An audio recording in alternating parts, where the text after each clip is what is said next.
Hi friend, আজকে বানাবো dry chilli chicken. যার জন্য পকোড়াটা ভেজে নিলাম, ব্রাউন করেই ভেজে নিতে হবে। তারপরে সেই তেল থেকে তেল উঠিয়ে এবার তার মধ্যে আমি কেটে নিয়ে রেখেছি পেঁয়াজ, আদা, রসুন। এটা তেলের মধ্যে ফোড়ন দিলাম। প্রথমে রসুন দিলাম, দিয়ে একটু ব্রাউন করে ভাজার পরে তারপরে তাতে দিয়ে দিলাম আদা কুচি দিয়ে ভালোভাবে নাড়াচাড়া করে একটু ব্রাউন হয়ে গেলে তার মধ্যে দিয়ে দিলাম আমি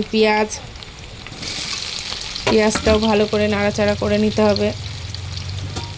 ভালো করে নাড়াচাড়া করে নিলাম। পেঁয়াজটা একটু রঙটা একটু পাল্টে আসবে, একটু ব্রাউন হয়ে যাবে রঙটা, সেই পর্যায় পর্যন্ত ভাজতে হবে হালকা করে। তার মধ্যে দিয়ে দেবো আমি কাঁচা লঙ্কা কুচি, একটু ঝাল হওয়ার জন্য। ঝাল হলে ভালো লাগে খেতে, যেহেতু চিকেন। ভালো করে নাড়াচাড়া করে সুন্দর করে ভেজে নিতে হবে, একটু ব্রাউন করেই ভাজতে হবে।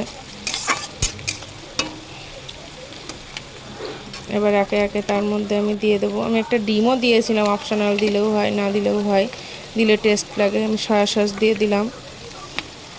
তারপরে দিয়ে দেবো চিলি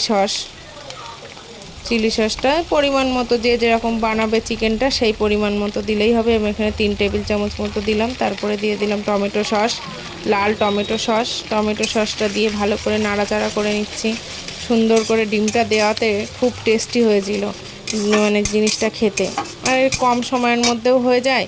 আর ঘরে থাকা উপকরণ নিয়েই আমি বানিয়েছি, কোনো বাড়তি কোনো উপকরণ নেই এর মধ্যে, ঘরে মোটামুটি সবারই থাকে। তার মধ্যে ভেজে রাখা এবার পকোড়াগুলো ঢেলে দিলাম। পকোড়াগুলো ঢেলে দিয়ে ভালো করে সুন্দর করে নাড়াচাড়া করে দেখলেই তো বোঝা যাচ্ছে কত সুন্দর একটা টেস্টি হয়েছে খেতে। কি সুন্দর কালার, কি সুন্দর যে খেতে হয়েছিল, খুবই সুন্দর, অসাধারণ। আপনারাও বাড়িতে এরকমভাবে ট্রাই করে দেখতে পারেন, সত্যিই খুব সুন্দর হয়েছে খেতে। খেতেও যেমন সুন্দর, দেখতেও খুব সুন্দর হয়েছে। এত সুন্দর হয়েছিল খেতে, তা বলার মতো না। খুব সুন্দর, যেরকম দেখতেও সুন্দর হয়েছে, খেতেও খুব সুন্দর হয়েছিল। আপনারাও এরকমভাবে বাড়িতে বানিয়ে দেখবেন, খুবই সুন্দর লাগবে খেতে।